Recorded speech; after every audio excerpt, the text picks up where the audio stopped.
स्वागत है आपका अदाई व्लॉग्स में, जहाँ हम चर्चा करते हैं मानसिक स्वास्थ्य के बारे में।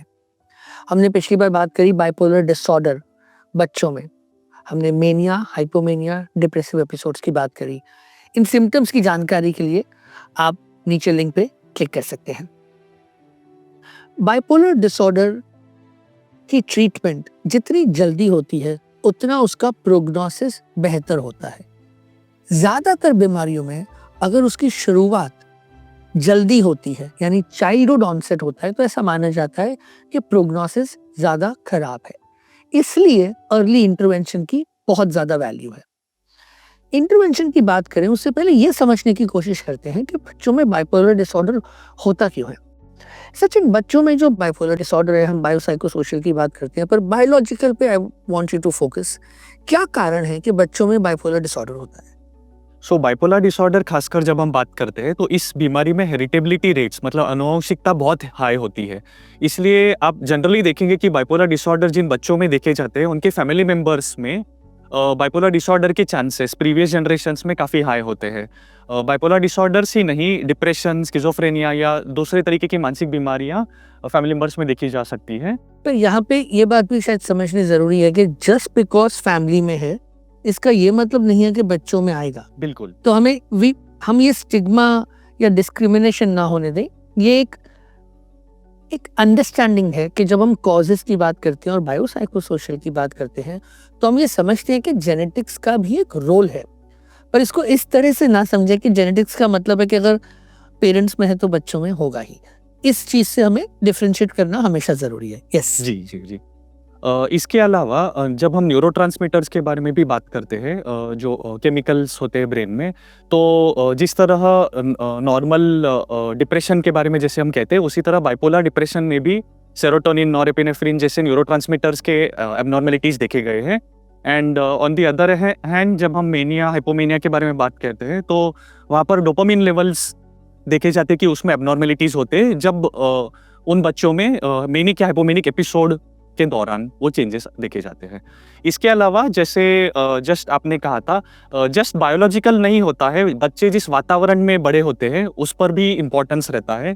फैमिली एटमॉस्फेयर में जब हम एडवर्स चाइल्डहुड इवेंट्स के बारे में देखते हैं, जैसे फैमिली मेंबर्स में डेथ हो या फिर ट्रॉमा हो, एब्यूज हो, तो उन चीज़ों की वजह से भी बच्चों के दिमाग पर बदलावट हो सकती है और उस कारण भी बाइपोलर डिसऑर्डर होने के चांसेस और अदर बाकी बीमारियों के भी चांसेस बढ़ सकते हैं। एक क्वेश्चन मेरा आता है कि हम न्यूरोट्रांसमीटर की बात करते हैं, बट जब हम मूड स्टेबलाइजर देते हैं, बहुत से मूड स्टेबलाइजर एंटी कन्वर्जेंट्स भी होते हैं। So how do these anti convulsants then work? क्योंकि कोई तो कॉज पे इम्पैक्ट आ रहा होगा, तो is there something which is happening at the brain's level? जी जी। प्राइमरीली आपने जैसे सही कहा, न्यूरोट्रांसमीटर्स को स्टेबलाइज करने के लिए या फिर बाइपोलर डिसऑर्डर्स में कॉमनली जब हम मूड स्टेबलाइजर्स जो एंटीएपिलेप्टिक दवाइयाँ देते हैं, इट हैज़ बीन सीन कि इन दवाइयों से एक sort of neuronal stability create होती है। तो इस चीज़ की वजह से नॉट जस्ट डिप्रेशन के दौरे या फिर मेनिया, हाइपोमेनिया के दौरों को कंट्रोल पे लाया जाता है, बट एक प्रकार की न्यूरोनल स्टेबिलिटी आती है जिस वजह से फ्यूचर में एपिसोड्स होने से भी हम प्रिवेंट कर सकते हैं। राइट। बाइपोलर डिसऑर्डर की कोमोबिडिटी रिलेटिवली स्पीकिंग काफ़ी होती है, अलग अलग किस्म की बीमारियां उसके साथ पाई जाती हैं, उसके बारे में बताइए। तो ये काफ़ी कॉमन है कि हम कोमोबिडिटीज़ देखते हैं, बहुत हाई लेवल पे कोमोबिडिटीज़ देखते हैं ऐसे बच्चों में जिनमें बाइपोलर डिसऑर्डर है, जिसमें सबसे ज़्यादा 70% जो हम देखते हैं ADHD के साथ, attention deficit hyper activity disorder के साथ, 14 to 76%, बहुत लंबी और बड़ी रेंज है। बट डिफरेंट स्टडीज में देखा गया है कि इतने बच्चों में एंग्जाइटी डिसऑर्डर्स भी होते हैं कोमॉर्बिडली, यानी उनको बाइपोलर भी है और एंग्जाइटी का डिसऑर्डर भी है। इन बच्चों में 50 to 80% बच्चों में ODD भी देखा गया, यानी ऑपोजिशनल डिफाइंड डिसऑर्डर, और अराउंड 12 to 40% बच्चों में कॉन्डक्ट डिसऑर्डर भी देखा गया। तो सब बच्चों में इन जितने भी बाइपोलर उनको कोई ना कोई, तो ADHD या कॉन्डक्ट डिसऑर्डर या ODD, इस तरह के डिसऑर्डर्स भी साथ में कोमॉर्बिडली रहते हैं। सो ये ज़रूरी है कि ना केवल क्योंकि बीमारी बाइपोलर डिसऑर्डर बच्चों में इसका इलाज होना चाहिए और जल्दी होना चाहिए, पर क्योंकि कोमॉर्बिडिटी हाई होती है, so all the more reason कि हम इंटरवेंशन करें। सचिन, ये क्वेश्चन हमें बहुत पूछा जाता है जैसे ही हम प्रिस्क्रिप्शन करते हैं किसी दवा का कि क्या बच्चे में दवा देनी है, और दूसरी ओर हम ये भी बात करते हैं कि अगर चाइल्डहुड ऑनसेट है, अर्ली ऑनसेट है, तो प्रोग्नोसिस खराब है, विच मीन्स दवा देना उतना ही अनिवार्य है। सो मेडिकेशंस का क्या रोल है, क्या मेडिकेशंस यूज करते हैं, और उसकी सेफ्टी के बारे में बताइए। सो मेडिकेशंस हम जब बाइपोलर डिसऑर्डर पर्टिकुलरली जब बात करते हैं, यहाँ पर हमें नॉट जस्ट इन दौरों को या एपिसोड्स को कंट्रोल में लाने की ज़रूरत होती है, बट एक इम्पॉर्टेंस आता है प्रिवेंटिव एस्पेक्ट की तरफ से, क्योंकि बाइपोलर डिसऑर्डर में ये भी एक देखा गया है कि जब इन्हें बच्चों में या इवन एडल्ट्स में बार बार एपिसोड्स आते हैं, तो उस चीज़ के वजह से there are some changes that happen in the brain, जिस वजह से उन्हीं इंडिविजुअल्स को आगे जाकर याददाश्त की तकलीफ़ें, फोकस करने में difficulties, and not just that, जितने बार ये दौरे आएंगे उतने ही और आने के चांसेस बढ़ते जाते हैं। So that's why it becomes very important कि if a person has had multiple episodes, हम एक प्रिवेंटिव अप्रोच करें, इन द सेंस कि एक बार एक एपिसोड कंट्रोल में आने के बाद दवाइयों को रेगुलरली चालू रखें, ताकि दोबारा फ्यूचर में जाकर एपिसोड्स ना आए। सो हमारा गोल है कि हम उस एपिसोड को ट्रीट कर रहे हैं और मल्टीपल एपिसोड्स ना आए, उसके लिए ट्रीटमेंट दे रहे हैं, तो वो जो स्टेबलाइजेशन है वो एक लॉन्ग टर्म के लिए हो रहा है, right. So Vishal, help me understand this, manic episode या हाइपोमैनिक एपिसोड की ट्रीटमेंट, डिप्रेसिव एपिसोड की ट्रीटमेंट और मूड स्टेबलाइजेशन, इन तीनों को जरा कॉन्टेक्चुअलाइज करके बताइए हमें। हाँ, बाइपोलर में हमें एक बहुत बैलेंसिंग व्यू में जाना पड़ता है। बाइपोलर जैसे एक तरह से तराजू के दो पड़े हैं, एक साइड मेनिया है, एक साइड डिप्रेशन है। अगर हम एंटी मेनिक एजेंट्स देते हैं तो हमें रहता है कि डिप्रेशन ना आ जाए, और अगर हम एंटी डिप्रेशंस देते हैं हमें डर लगता है कि मेनिक ना आ जाए। तो that balancing is very important, इसलिए हम मूड स्टेबलाइजर देते हैं, स्टेबलाइज करता है, जैसे एक वोल्टेज स्टेबलाइजर होता है, जैसे मूड स्टेबलाइज करने वाला, वो एक रेंज में हमारे मूड को रखता है। तो इसमें हमारे जो सबसे फेमस और सबसे कॉमन हमारे जो मेडिसिन हैं, lithium, valproate, carbamazepine. So these are the three very common medicines which we use for mood stabilization. उसी के साथ जो अब नई रिसर्च में पिछले 10-15 साल से सेकेंड जनरेशन एंटीसाइकोटिक्स, वो एंटीसाइकोटिक्स जिनके साइड इफेक्ट्स कम हैं जैसे पुराने एंटीसाइकोटिक्स के कंपैरिजन में, और ये भी जैसे रिस्पेरिडोन है, एरिपीप्राजोल है, इनका भी काफ़ी अच्छा रोल देखा गया in stabilising mood of these patients. So not just during manic episode but also as mood stabilizers. And we may have to use little bit of antidepressant during a depressive phase, but under the cover of a mood stabilizer. For a shorter duration of. And withdraw very soon. And just to add here, we have to also look at comorbidities.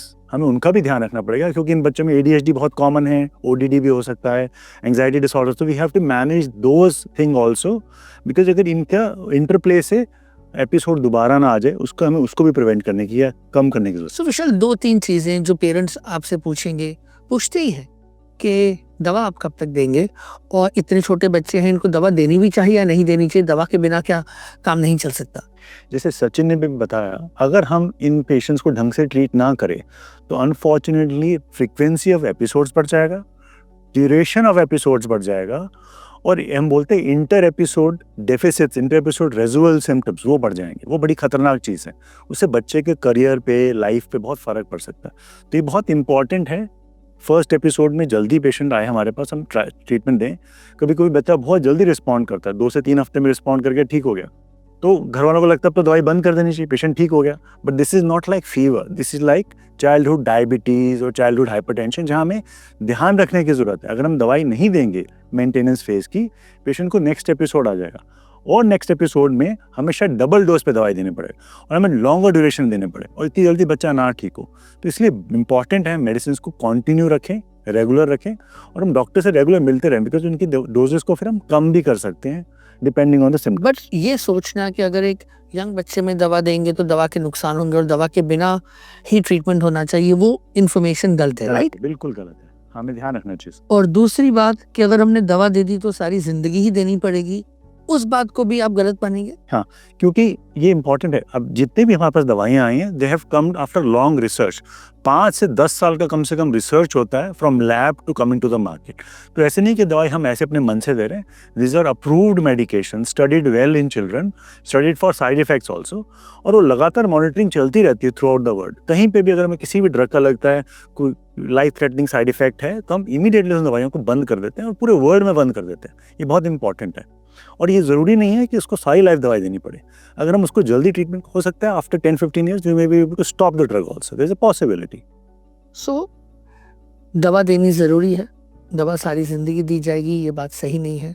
दवा से नुकसान नहीं होगा, on the contrary दवा से quality of life बेहतर होगी। Biopsychosocial model की बात करते हैं सचिन, तो हमने दवाइयों की बात करी, आप दोनों ने करी। साइकोलॉजिकल वर्क बाइपोलर डिसऑर्डर में कई लोग ऐसा मानते हैं कि बहुत ज़्यादा रोल नहीं है, बट हम देखते हैं कि साइकोलॉजिकल रोल चाहे वो उस बच्चे के साथ काम करना हो, चाहे परिवार के साथ काम करना हो, चाहे लाइफ स्किल्स रिलेटेड वर्क हो, there is role of psychological interventions. बिल्कुल।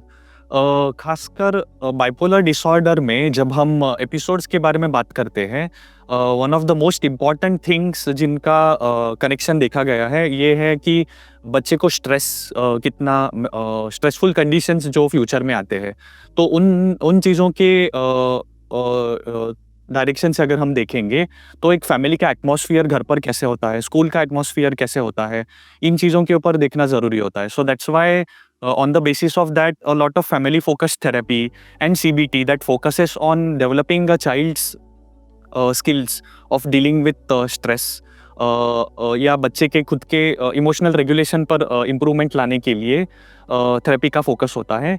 फ्यूचर एपिसोड्स को हम कैसे होने से रोके, इन चीज़ के लिए आप उनके साइकोलॉजिकल इश्यूज़ को डील कैसे करें और स्लीप साइकिल को कैसे इम्प्रूव करें, जिसे हम IPSRT कहते हैं, interpersonal and social rhythm therapy, that is also something which becomes very important.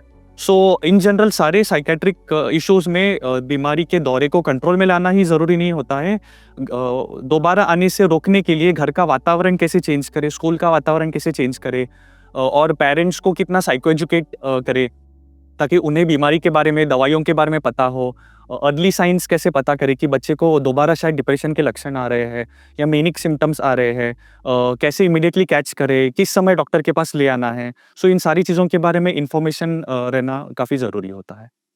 Education अपने आप में एक स्ट्रेंथ है, एक पावर है।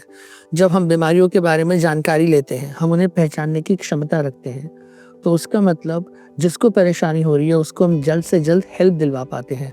अर्ली इंटरवेंशन का मतलब है कि आगे चल के क्वालिटी ऑफ लाइफ कहीं ज़्यादा बेहतर होती है। इस सोच को हमें समझना ज़रूरी है, पेरेंट्स, टीचर, सारे अडल्ट्स को समझना ज़रूरी है कि हम जितनी अपनी जानकारी बढ़ाएंगे, अपना मेंटल हेल्थ लिटरेसी लेवल बढ़ाएंगे, उतना हमें बच्चों की प्रॉब्लम में खास करके बहुत बेनिफिट आएगा, उन बच्चों की क्वालिटी ऑफ लाइफ बेटर होगी। हमने आज सीखा बाइपोलर डिसऑर्डर इन चिल्ड्रन, उसकी ट्रीटमेंट के बारे में। आप सुन रहे थे अदायु लॉग्स, जहाँ हम चर्चा करते हैं मानसिक स्वास्थ्य के बारे में।